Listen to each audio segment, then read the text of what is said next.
Kev. Hey, how you doing? What are you doing? I'm putting a high pressure ABC pump on my CL63 AMG twin turboed with active body control. And this is a very expensive part, and I know what you're probably thinking, how is that dumbass gonna do that? I'm gonna do it. I'm gonna put that freaking part on that. Even if it's wrong, I'm gonna do it and hope for the best. Okay. Hey, did you watch Hollywood Demons? Hollywood, yes, as a matter of fact, I did. I shot that show back in May, a year ago, and I thought it was going to be about my life with being married to Danielle. Actually, it was, but it didn't go into very much depth, you know. Yeah. There's still a lot to be said. When I first met her, she was in the Fountain, that was the Fountain, the Mayfair. The Mayfair Hotel in Miami had just opened up in 1986. All the rooms were redone, and I walked into the room with my friend John Duribi, the drug dealer, and bada bing, there she is. This is what they cut out of that one. There she is with three guys in line doing the dirty. And I never saw that before. And I was like, whoa. And so that's how I first met her. That's how I met the woman I would, in 2 years from then, wind up marrying. Ooh. And now you know why they call cocaine dope. What a dope. Who does that? Who marries that?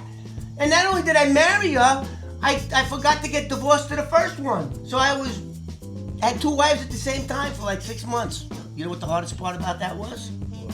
Thanksgiving. You gotta go to one Thanksgiving dinner, purge, go to the next one, purge. Yeah. I think that's funny, huh? Actually, that was the hardest part. I hate to throw up. But like, I mean, I was watching it, but and they didn't really go into depth on what Danielle actually did. What did she actually?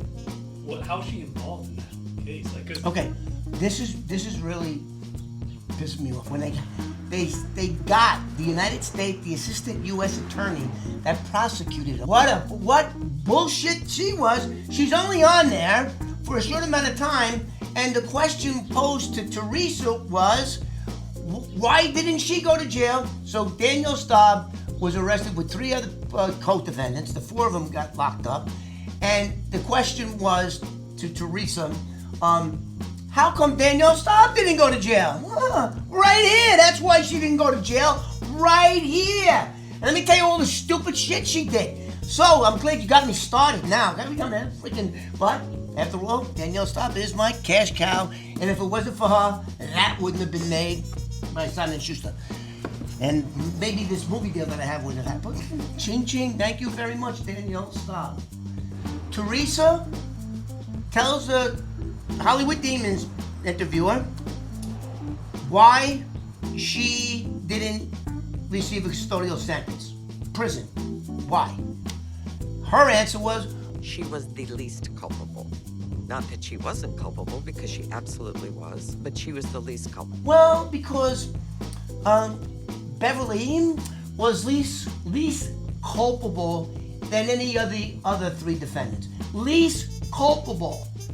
Let's say it again. Least culpable. Least culpable. She started the whole effing friggin' fucking thing. She started. Tell me what she tells you about her case.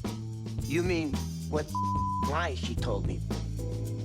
She never told me her part until I found out later.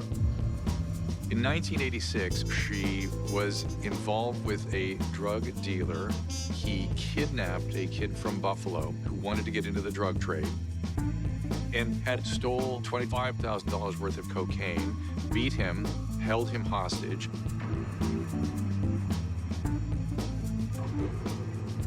Let's stop there. Who does that? Who does that? So he goes, let me call my parents. He's on the phone saying, I effed up, I got in trouble, I need $25,000. The father hangs up the phone, calls the FBI, then the FBI arrested them all. She was charged with extortion, kidnapping, drug possession. let me tell you what she did. So she was a prostitute at the time. She got a call, her escort service got a call from Danny Aguilar. At the time, he was a drug enforcer for the Medellin drug cartel. That drug enforcement title, you know what he did? He went out and killed people or beat the crap out of them until they paid their coke bill. That's what he did. That's who he was, badass. Who, let's see, 80, 90, who 30 years later, 25 years later, he would be in my house in California getting ready to do a deposition over my lawsuit. But I digress. So, Danielle Staub talks this guy into fronting her a $25,000 kilo of cocaine. She said, my next door neighbor sells and he wants a kilo. He said, so then he goes, he had 15 in there already. There's a key. Go ahead. Give it to him. So this minor league drug deal, I forget his name, but I spoke to him too. Back during the lawsuit in 2010. I spoke to I looked up everybody. I found everybody. So now, Beverly has a key to his apartment. So she calls the guy up and says, hey, I got the key, you're not home. He goes, yeah, I'll be home in a little while. She says, okay, I'll leave the key under your bed, because she had the key. Put the fucking key, she took the kilo. God knows what she did with it. She took the kilo, and then he comes home, and he says, I don't have it, it's not under there. So see, she started the whole case. It was least culpable. She was the most culpable. And then let's talk about what else she did to get out of her custodial jail sentence. So, then she goes running back to Danny, who she knows what he does. He kills people. He was an expert. When she got arrested, they got arrested with 8 bombs. Because that's the way Danny liked to kill people that didn't pay their cocaine bill. He would put a freaking bomb under their car, and then you'd wait there and electronically fucking blow them up. That's what this guy did. So this is not the type of guy you want to steal from and then give him a bullshit story. So Danny goes, what the fuck? What? He did what? He throws her in the car with 2 other guys, drives over, kicks the guy's door down, snatches him by the neck, drags him down the stairs, throws him in the car, and for 3 days, he beat the shit out of him. So when Danny Aguilar was at my house, I said, you know, I got the name of that guy that you beat up and stuff.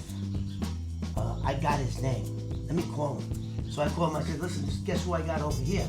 I got Danny Aguilar. So he goes, let me have this. Listen, now that I know what really happened, I'm sorry for the way I treated you.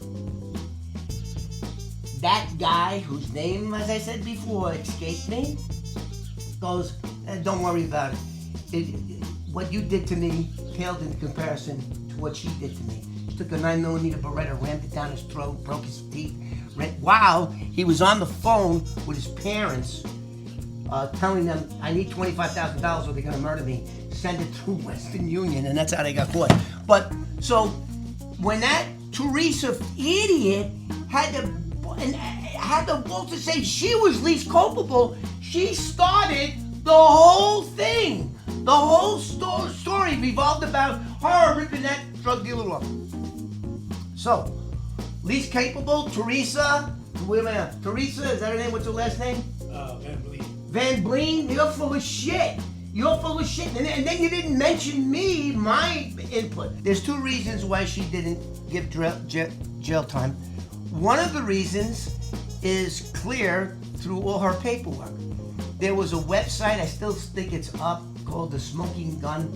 Right after this story broke, they went to the archives under the Freedom of Information Act, and they got her whole file. And in the file, it clearly says her plea agreement. In federal court, when you plead guilty, you have to sign like a contract with what they expect of you, and you have to fulfill all these things. So in that plea agreement, which Teresa neglected to put down, is that she agreed if her co-defendants went to trial, she would snitch on them. Right there, boom. So that's one reason she didn't go. Then she gave me one or two drug dealers that I got under her name, my handler, went to Teresa and said, okay, listen, she did this, that, and the other thing. Can we get her a non-custodial sentence, probation? Then the U.S. attorney, Teresa, said, oh, I don't know about that. So, what do you think? So now, when you plead guilty, when you sign your contract, prior to being sentenced, you have to go to a pre-sentence investigation in federal court, state court. They do a background. They have a probation officer come out, do a background. Bada bing, bada boom. That's what they do. So this parole officer, probation officer, knocks on her door. She lets him in, and what do you think that idiot did?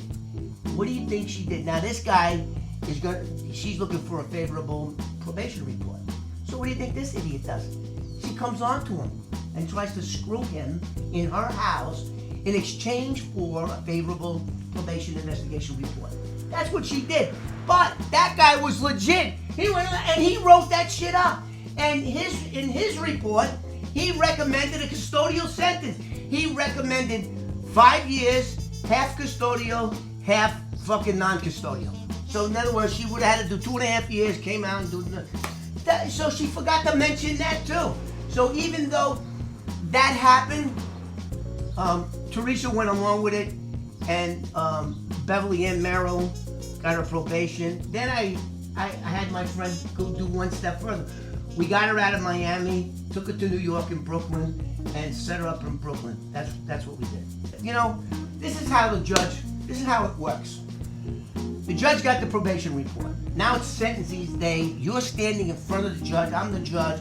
I already read that probation report. Now I want to hear from your attorney. Your attorney's going to tell me all the reasons, all the letters from her school, her high school, her friends, and I read all that stuff. And now the defense goes, these are all the reasons why my client doesn't deserve a custodial sentence. This is the reason why. Then the DA comes up, and now it's the DA's turn, and the DA goes, these are all the reasons I want her in jail. If in federal court, if the United States attorney doesn't say, we'll pass, in other words, judge, you do whatever you want. If they don't request jail time, then that's telling the judge, I don't care what you do, we're not going to object to anything that you do. So, and that's what happened in this thing. Despite the fact, and from what I was told, that probation officer was sitting in the front row of the court looking at the judge, and the judge knew who he was. I mean, how lucky was that beast to escape from that? So not only, you talk about the crime, post-crime, before they kidnapped him, she already did that deal, and the FBI knew about it, and even that guy, the guy that was the victim, he got 7 years in jail. The other 3 got 15. After that happened, I had the lawsuit. So what did I do? I flew to Miami. I found Danny Aguilar because I wanted him to be, in fact, I deposed him on my lawsuit. And I had him flew him, now don't forget, he's former executioner. He would execute you if you didn't pay your code, enforcer they called him. And now, I get on the phone. I know how I found him. I found his mother, and I got on the phone with her, and I said, "Hey, listen, do you remember a girl by the name of Beverly Miller? That bitch sent my son to jail for 15 years, and she's going off." I said, "Listen, she screwed me too. You think you could help me?" She said, "Whatever you need." I said, "I need your son. Where is he?" "Oh, here's his phone number." And I called him, and I told the guy who I was. I was a paid confidential informant for the DEA. Right there, he should shoot me. Right there, you know. But he had so much hatred for what she did and her 2 friends. And these are all stand-up guys. They all went. They didn't rat on nobody. They did their 15 fucking years. So you gotta salute you. To you, Danny Aguilar, I salute you, and the other 2 guys. I forget what their name is. So yeah. So I called. I flew to Miami, talked to him. And he says, I don't want to fly. I don't want to fly. I said, why don't you want to fly? He said, because I can't get my gun on the plane. So I said, okay, cool. And I gave him $1,000. And I said, drive. And he did. I think the guy $1,000, he didn't like screw me. He got in the car, drove. I deposed him. Holy shit, what a freaking story that was. But we'll talk about that later. So he had so much hatred for her. So what do you think I did then? I got him on a plane with my wife and my baby. Flew him to New Jersey. Because now I knew where she lived. And now I didn't go into the, so she lives in Edgewater, New Jersey, right off the Hudson River. And I said, she said, she owed me $100,000, I want my money. I said, okay, well, I'll take it in. I'll fucking take it right to her. So he goes in, it's a condo type of deal with a doorman. And he goes, I want to speak to, bring Danielle Staub. So, and he goes, and what's your name? He goes, Danny Aguilar. So he rings the intercom, and he goes, yeah, there's a Danny Aguilar. You to see him? No! You can hear, suck that breath in my, yeah, I brought him right to your front door. Was that too much? Was that a little bit harsh? Was I a little bit too harsh on Danielle Staub, Angela, Beverly, whatever the fuck her name is? Cash Cow is what I refer to her. The Beast, that's what I refer to. So how about that for a story? How about that, what they didn't put up in there? Yeah, that's the real story. That's the... I mean, this is like, you can't make this shit up. I flew that guy from Florida to California to New Jersey. And all her castmates knew what I was doing. They didn't want to get involved. They didn't want to. This fucking guy's gonna kill her. And then she did call the police. The Edgewater Police Department called me on my phone. But by that time, I had already. I was about to board my plane to go back to California.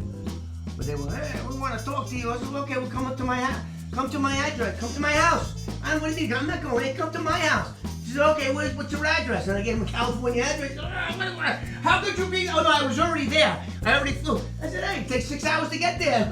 This guy was, when I was on the plane, I remember he was leaving me voice messages. And when I got to LAX, then I figured it out. But again, I think that's like a pretty cool story. Yeah, that's the whole story. That's like the real stuff. I mean, I brought that guy to her house. Let's see, it was 86, 96, 2006. That was 24 years in the past by this time. And he was right downstairs, looking to get up. That's crazy. That's so crazy. But you would still say that it was the best sex of... It was the best sex of my life. Okay, so all the other ones, okay. Hollywood Demons, give it a little cutting there, right? So, what I really said, which was cut, at that time, I said it was the best sex of my life. At that time, and they cut that off. So, but it's true, at that time, we had sex half a dozen times a day, every day, everywhere, in the plane, in the strip clubs. When she was doing her dancing, she would come right down, sit on my lap, and bada bing, bada boom. It was happening right there. Everybody knew what was happening.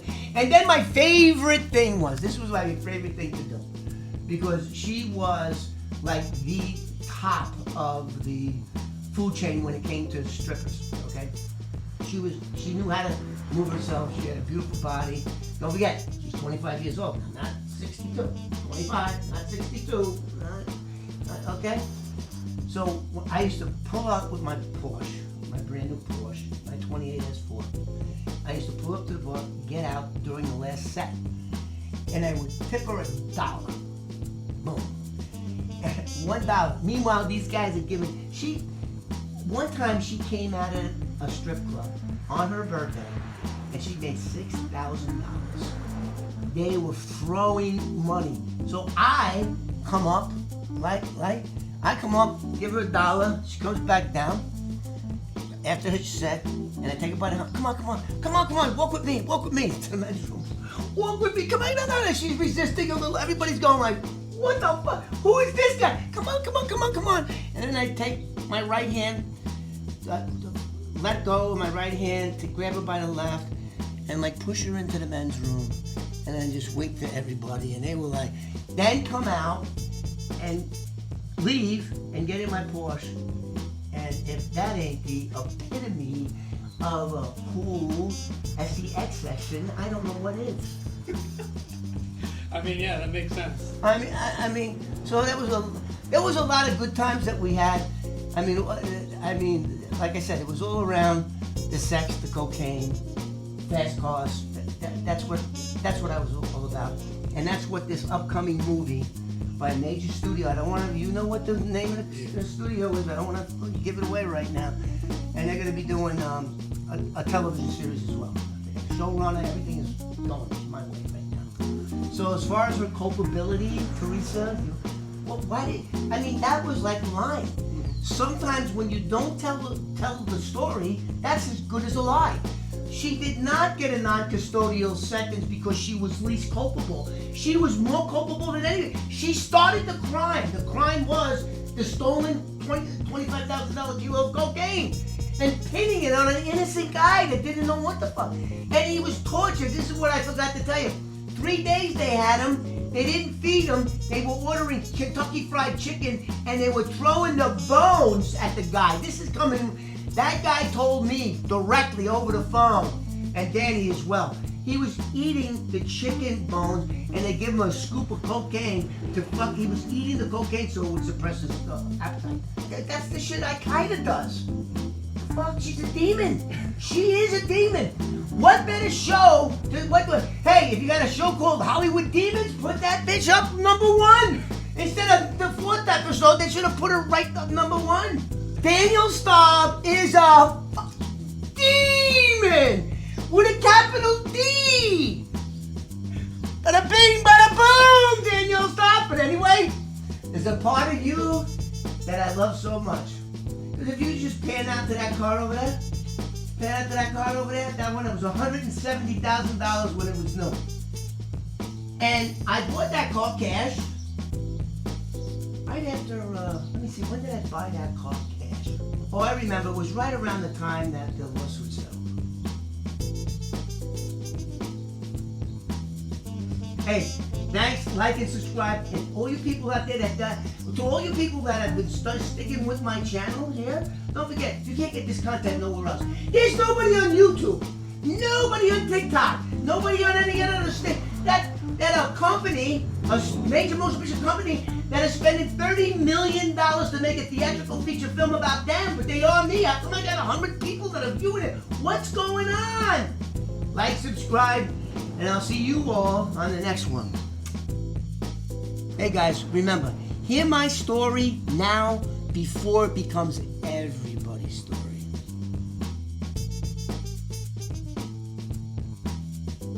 And remember, we're going to be on TikTok now. The link is going to be in the bio. Check it out.